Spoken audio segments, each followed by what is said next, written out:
Henri Tréma, l'émission littéraire de l'UFA, l'Union des familles laïques. Bonjour Philippe. Bonjour Emmanuel. Aujourd'hui, vous allez nous parler non pas d'un seul livre, mais de deux, qui s'intitulent « Quand la France commence-t-elle ?» de Bertrand Lançon et Danton et Robespierre de Loris Chavanette. Oui Emmanuel, alors deux livres que j'évoque rapidement. Donc le premier, Quand la France commence-t-elle, essai de francoscopie. Nos ancêtres les Romains, point d'interrogation. Dans son petit et stimulant essai, l'universitaire Bertrand Lançon, qui est un spécialiste de la Rome antique, ne va pas jusque-là. Mais il livre un éclairage bien utile dans une matière où les enjeux idéologiques ont fini par mettre les faits historiques au second plan. Alors l'auteur s'attaque autant à ceux qui, dans le sillage du président Sarkozy, entendaient glorifier de manière cocardière nos ancêtres les Gaulois, qu'à l'autre bord, ceux qui ne voient, comme l'historien Patrick Boucheron et ses disciples, l'histoire de France que de et par l'étranger.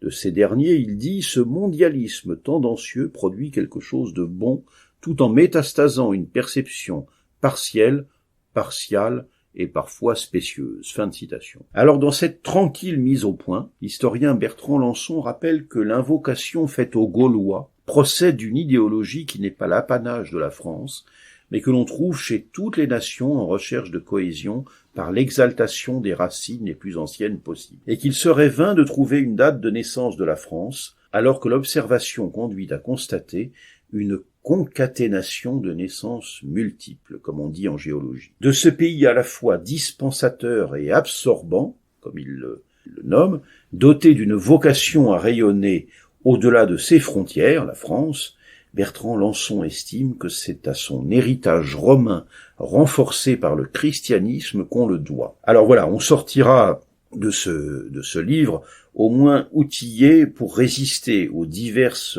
caricatures souvent réductrices autour des nations de racines et d'identité. Voilà pour ce petit livre, donc, Bertrand Lançon, Quand la France commence-t-elle, essai de francoscopie, paru aux éditions Perrin, 256 pages, 18 €. Pour le second, c'est une double biographie de Danton et de Robespierre, le choc de la Révolution, donc par un jeune historien, Loris Chavanette, qui nous parle donc de ces deux personnages. Alors encore Danton et Robespierre, oui, car il reste en effet à découvrir de la Révolution française. L'événement sans doute le plus caricaturé de l'histoire, celui à propos duquel les esprits paresseux émettent souvent les jugements les plus péremptoires, mérite en effet qu'on s'y penche à nouveau. Et le dernier livre de Loris Chavanette en fournit une bien convaincante démonstration. Le choc Danton-Robespierre donc, l'un des duels les plus épiques de l'histoire de France, entraînant les deux amis vers une lutte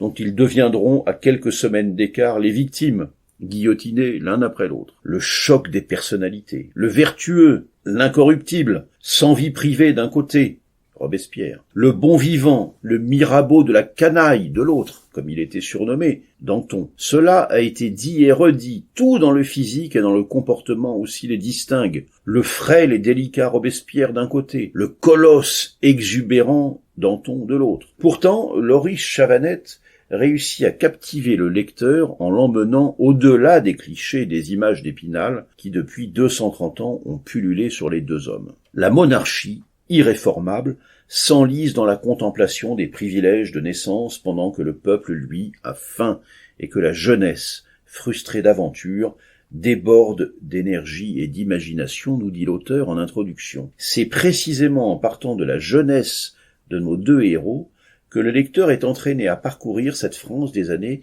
1760 et 1770 dans laquelle le feu couve. Et en nous faisant vivre le choc de la Révolution, ce livre d'histoire, rigoureux et balancé, cette biographie croisée, se lit comme un roman d'aventure. Un roman qui nous dit finalement beaucoup de nous-mêmes, de la singularité et de l'universalité de la nation française. Voilà donc pour ce Danton et Robespierre, le choc de la Révolution, par Loris Chavanette, paru aux éditions Passé Composé, 480 pages, 25 €. Merci Philippe.